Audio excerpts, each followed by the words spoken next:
ಶಾಲೆಯ ಹೆಸರು ಬಸವೇಶ್ವರ ಆಂಗ್ಲ ಪ್ರೌಢಶಾಲೆ. ಇಂದು ನಾನು ಮಹಾನ್ ತಪಸ್ವಿ, ಗುರು ಹಾಗೂ ಮಾನವ ಸೇವಕರಾದ ಡಾಕ್ಟರ್ ಶಿವಕುಮಾರ ಸ್ವಾಮೀಜಿರವರ ಬಗ್ಗೆ ಮಾತನಾಡಲು ಬಯಸುತ್ತಿದ್ದೇನೆ. ಅವರು 1907 ಏಪ್ರಿಲ್ 1ರಂದು ಜನಿಸಿದರು ಮತ್ತು ಅವರ ತಾಯಿಯ ಹೆಸರು ಸಿದ್ದಮ್ಮ ಹಾಗೂ ತಂದೆಯ ಹೆಸರು ಗಂಗೇಗೌಡ. ಅವರು ರಾಮನಗರ ಜಿಲ್ಲೆಯ ವೀರಾಪುರದಲ್ಲಿ ಹುಟ್ಟಿದರು. ಬಾಲ್ಯದಿಂದಲೇ ಅವರಿಗೆ ಧಾರ್ಮಿಕ ಚಿಂತನೆ ಮತ್ತು ಪರಿಶ್ರಮ ಹಾಗೂ ಸೇವಾಭಾವ ಗುಣಗಳನ್ನು ಅಳವಡಿಸಿಕೊಂಡಿದ್ದರು. ಅವರು ತಮ್ಮ ವಿದ್ಯಾಭ್ಯಾಸವನ್ನು ಸಿದ್ಧಗಂಗಾ ಮಠದಲ್ಲಿ ಪೂರ್ಣಗೊಳಿಸಿ ನಂತರ ಅದೇ ಮಠದಲ್ಲಿ ಪೀಠಾಧಿಪತಿಯಾದರು.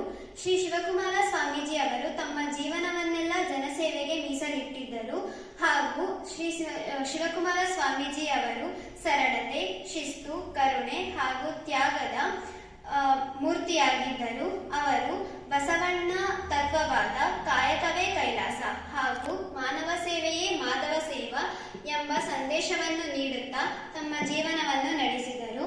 ಅವರು ಯಾವ ಜಾತಿ, ಧರ್ಮ ಹಾಗೂ ಭಾಷೆಯವರನ್ನು ಬೇರೆ ಬೇರೆ ದೃಷ್ಟಿಯಿಂದ ನೋಡುತ್ತಿರಲಿಲ್ಲ.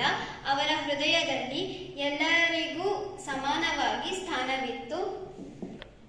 ಸ್ವಾಮೀಜಿಯವರ ನೇತೃತ್ವದಲ್ಲಿ ಸಿದ್ಧಗಂಗಾ ಮಠದಲ್ಲಿ ಹಲವಾರು ಬಡ ವಿದ್ಯಾರ್ಥಿಗಳಿಗೆ ಉಚಿತ ಶಿಕ್ಷಣ ಹಾಗೂ ಅನ್ನದಾನ ನೀಡುವ ಮಹತ್ ಕಾರ್ಯಗಳನ್ನು ಕೈಗೊಂಡಿತು. ಈ ಯೋಜನೆ ತ್ರಿದಾನ ತತ್ವ ಅಂದರೆ ಅನ್ನದಾನ, ವಿದ್ಯಾದಾನ ಹಾಗೂ ಆಶ್ರಯದಾನ ಎಂಬುದರ ಆಧಾರದ ಮೇಲೆ ನಡೆಯಿತು. ಶ್ರೀ ಸ್ವಾಮೀಜಿ ಅವರ ಆಶ್ರಮದಲ್ಲಿ ಅನೇಕ ವಿದ್ಯಾರ್ಥಿಗಳು ಓದಿದ್ದಾರೆ ಮತ್ತು ಅವರೆಲ್ಲರೂ ಅತ್ಯುನ್ನತ ಸ್ಥಾನಕ್ಕೆ ಏರಿದ್ದರು ಹಾಗೂ ಅವರು ಸಮಾಜ ಬೆಳವಣಿಗೆಯಾಗಿ ವಹಿಸಿದ್ದಾರೆ.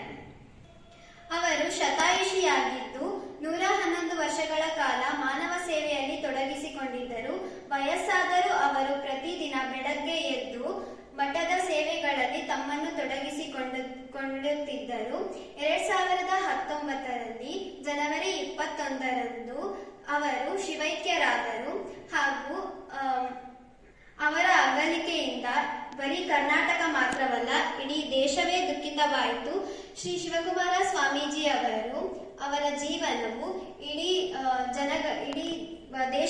ಶ್ರೀ ಶಿವಕುಮಾರ ಸ್ವಾಮೀಜಿ ಅವರ ಜೀವನವು ನಮ್ಮೆಲ್ಲರಿಗೂ ಮಾದರಿ ಮತ್ತು ಅವರು ತೋರಿಸಿದ ಮಾರ್ಗ ಏನೆಂದರೆ ಶ್ರದ್ಧೆ, ಸೇವೆ ಮತ್ತು ಪ್ರಾಮಾಣಿಕತೆ. ಇಂದಿನ ಜನಮಾನಸದಲ್ಲಿ ಅವರು